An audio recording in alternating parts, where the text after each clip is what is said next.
Coach, I heard you saying there, no nerves. How is that possible? This is a pretty big life change.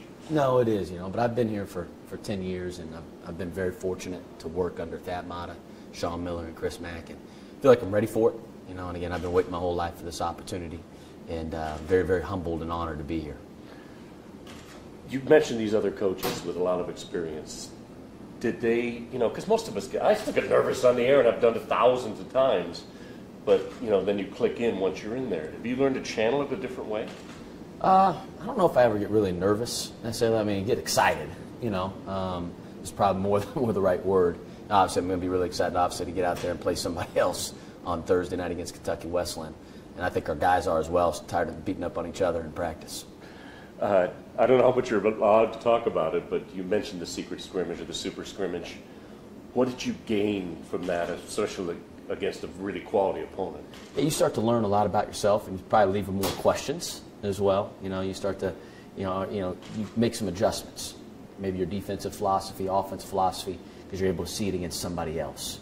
And I think it either verifies what you're doing, or you got to make a couple adjustments. So which we have. In terms of motivation, how would you describe yourself? I mean, do you use how disappointing last year ended with the guys who come back?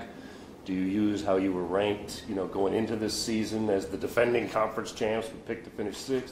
Do you use any of that stuff? Yeah, absolutely. We always want to have a chip on our shoulder and be able to prove people wrong. And obviously, we set our own expectations within our locker room.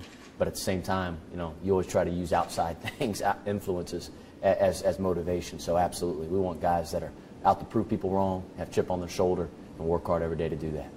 What have you seen from the veteran guys, the 2 starters that you have returning from the leftover, the hangover from how it ended? I think those guys are working hard. They've had a great off season.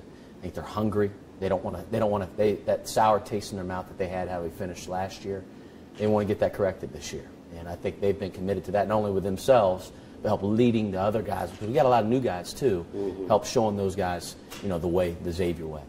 How have the guys, who've gone on to the NBA and were such a huge part of this program's history, have they contributed at all to this coming season, or have they been too tied up in what they're doing? They are. I mean, those guys talk to our players all the time. Like J.P. McCura texts me every day, still. Trayvon Blewett does every week. Just to check in, and they do the same thing with our guys. So, again, and they're all constantly telling them, it's funny, when they get to that level, they would do anything to come back here and just play one game, be in practice. And I try to tell those guys, take advantage of the opportunity that they have here, because it goes fast. All of a sudden you're graduating, you're leaving here, and you're moving on, so take advantage of every day here at Xavier. When you look at the schedule going into the Big East is tough enough, as you well know. How big a deal is it to your guys? I know you got several games before it, but Maui is a huge experience. How are you approaching that with your guys? Obviously we haven't even talked about it yet with our guys, because we got Kentucky Wesleyan and IUPUI in Evansville. But obviously we want to schedule the best. We'll play anybody, anywhere. We want to challenge our guys, because that's why they come to Xavier. They want to play against the best. They want to play on the biggest stage. And Maui this year is probably as good of a field as any in the entire country as far as the preseason tournaments go. You're returning guys, Najee, Scruggs, Tariq. What development have you seen since camp started, in earnest in early September, to where you are getting ready for the season? I think Tyreek's given us a guy who can really score the ball on the low block. He rebounds the ball like he always has, and he's tough, but he can really, really score. And I think Najee has become a much better playmaker. The game's starting to slow down for him a little bit more in the half court. He's able to get guys wide open shots, and I think people will be able to see that where they didn't see that as much last year. They saw him slashing to the rim, scoring, here and there, offensive rebound. He's a lot better playmaker than what he was last year. And then I think Scruggs has really improved as a shooter. I think people will see that. Obviously won a three-point contest here when we had the Musketeer Madness about a week and a half ago. He can really shoot the ball, and then Quentin Gooden, I think, a little bit of both. Scoring at the rim, shooting, and obviously be that guy who can really distribute. Have you told Quentin that you expect him to lead the conference in the season? Yeah, oh yeah, he knows. He knows very loud and clear. And how did he respond? Big smile. He says he will. That's great. When you have that preseason meeting, and the media kind of ranks where they are, how do you look at the conference this year? Is it always just Villanova and then everybody else? No, how do you look at it? I think there's a lot of parity. From 1 to 10, probably more than there's been in the previous 5 years.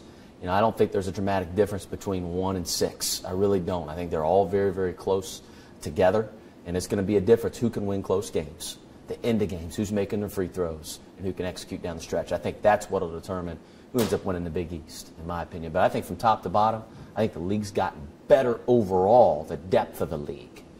Maybe not have like the star power that we've had maybe at the very, very top. Like I said, there's a lot of parity. How much you in contact with Mac?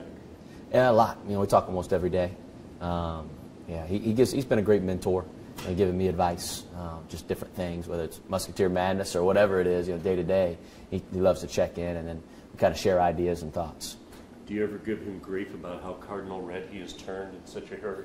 No, I haven't. No, I mean, he posted stuff on Twitter about, you know, the Cardinal family and all this. I mean, you got to do it. Yeah, I'm happy for him. He's happy, and I think he's excited about his new challenge that he has down there. And I'm sure he'll do a great job.